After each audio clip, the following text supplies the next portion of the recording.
Considering the state of the world right now, you would be forgiven for thinking that the demon Leraie, or Leraikha, hasn't only been summoned from the depths of hell, but has actually been living on the earth amongst us. Rent-free, might I add. Unlike the previous demons, multi-headed monsters, old men riding crocodiles, and untameable horses, the demon Leraie appears not only in a more recognisable form, but also dressed for war. Although looking at him through the modern lens, you might say he's a little under-equipped. Indeed, of all the weapons you could opt for, this guy has a bow and arrow. I mean, no one takes the bow and arrow character seriously, do they? Of course, for the 17th century audience who would be reading such demonic classifications, a rogue demonic demon who was floating about with such a weapon might have inspired the same fear that a gun-wielding demon might inspire in us today. What's more, it's not necessarily the practicality of the demon's arsenal that should concern us, but rather the intention behind the imagery. This is a demon who, make no mistake, is presented this way, weapon in hand, because he means to instigate conflict. Whilst the Goetia has shown us demons who can help the summoner find lost items, attract potential lovers, and even speak to animals, Leraie is here for one thing and one thing only. He's here for a fight. The Goetia tells us straight off the bat, Leraie, or Leraikha, the 14th spirit. He is a Marquis great in power, showing himself in the likeness of an archer clad in green, carrying a bow and quiver. Leraie happens to be the third spirit we've encountered in the Goetia who has the title Marquis, alongside the likes of Smigena and Ammon, thus making him higher than, say, a baron or a count, but lower than a duke or a prince. By this reasoning, Leraie isn't the most authoritative demon we've come across in the demonic hierarchy. He's no duke, prince or king, which might be reflected by the fact that he has a weapon brandished in the first place. Unlike the royal nobility, he doesn't appear to be shy of getting his hands dirty. Interestingly, this isn't the first archer we've come across in the Goetia. We were previously introduced to Barbatos, who in later versions of the text is shown to be depicted as wielding a bow. However, considering Barbatos' association with animals, it might be more pertinent to associate this demon with that of a hunter, or an outdoorsman, one whose use of the bow was limited to the hunting of game, not other humans. What's more, Barbatos is shown to be one of the more helpful demons, granting humans the ability to talk to animals, but also teaching knowledge of past and future events, and reconciling disputes between friends. By comparison, Leraie is much more hostile. His bow appears to be drawn exclusively for warfare, where we are told, "He causeth all great battles and contests, and maketh wounds to putrefy, that are made with arrows by archers." It's quite a bold claim by the Goetia that he causes all great battles and conflicts. It almost gives the impression that no one is actually summoning him, but that he just happens to show up on the earth to cause great catastrophes by inciting wars.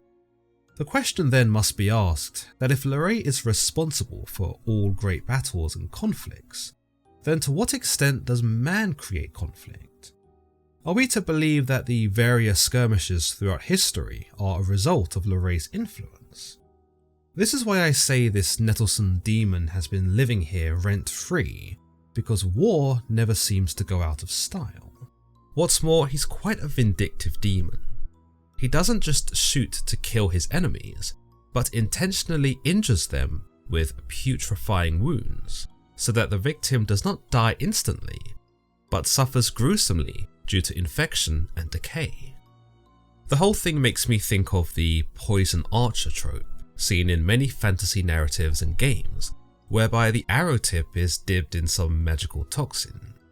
If the wound of the arrow isn't enough to kill the victim, then the damage over time from the poison would soon finish them off. Whilst the demons of Ars Goetia can be viewed as being quite fearsome and certainly ungodly, They at the very least have some merit about them that makes them useful to those who might summon them.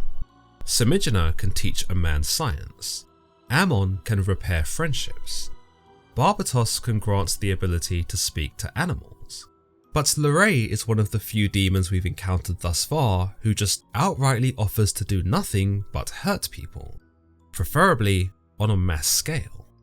Furthermore, his viciousness to cause putrid wounds does not go unnoticed.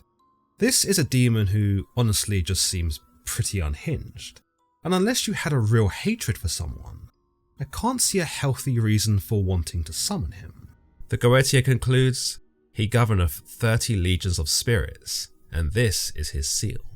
Other demonic classifications, of course, have their own details to add, and though some classifications usually add some footnote or tidbit that further elaborates on a demon's characteristics, Leraie is one of the few demons where it seems every author is unanimous regarding his nastiness. In Johann Weyer's Pseudomonarchia Daemonum, he tells us, Leraie, alias Ore, a great marquise, showing himself in the likeness of a gallant, handsome archer, carrying a bow and a quiver. He is author of all battles.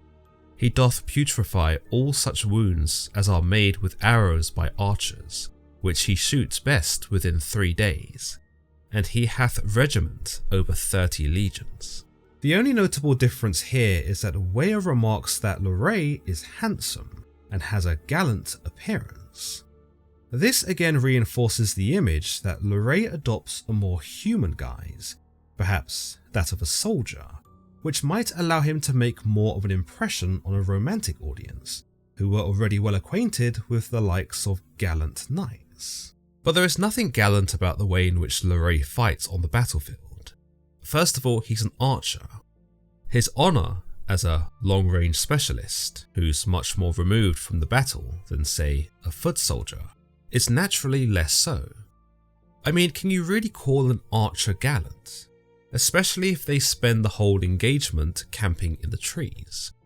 Additionally, the gallantry the romantic audience might expect would usually extend to the way in which one might fight. The typical hero fights fairly. He engages his enemy without guile or deception, and aims to defeat his enemy without causing such grievous harm. Leraie, on the other hand, still intends to cause terrible wounds to his opponents in Weyer's account. Wounds that slowly kill off the victim if the puncture of the arrow has not been enough. In Colin de Plancy's Dictionary Infernal, much of the same account is told to us, with some minor modifications. Leraie, or Ore, Great Marquess of Hell, who appears in the form of a magnificent archer carrying a bow and arrows. He stirs up battles, worsens the wounds made by archers, and hurls the deadliest javelins. 30 legions acknowledge him as their ruler and sovereign. The biggest difference here serves only to further diminish the aforementioned gallantry suggested by Weyer. Now it would seem that Leraie doesn't even fire the arrows himself, but rather is the one responsible for putrefying the wounds inflicted by other archers. Why he even shows up with a bow and arrow at all in this interpretation is not clear. In fact, de Plancy notes at the end of the account that he hurls the deadliest javelins, which gives us the impression that he's less of a magnificent archer and more like a chaotic menace that arbitrarily helps himself to the weapon store and kills people indiscriminately. In the end, Leraie isn't frightening because he looks typically monstrous. If anything, he's frightening because he doesn't. Weyer and de Plancy depict him as something almost admirable, a handsome archer, dressed in green, carrying the weapons of a warrior. But that image falls apart very quickly. There is nothing noble about him. He does not look out for humanity, does not settle disputes, does not even grant the summoner some useful skill in the usual Goetic fashion. He simply worsens things. He stirs up battles, aggravates wounds, and turns one's injuries into something rotten, lingering, and cruel. Again, one might ask, what truly is the horror here? The demon himself, who is openly wicked, or the person who who chooses to summon him.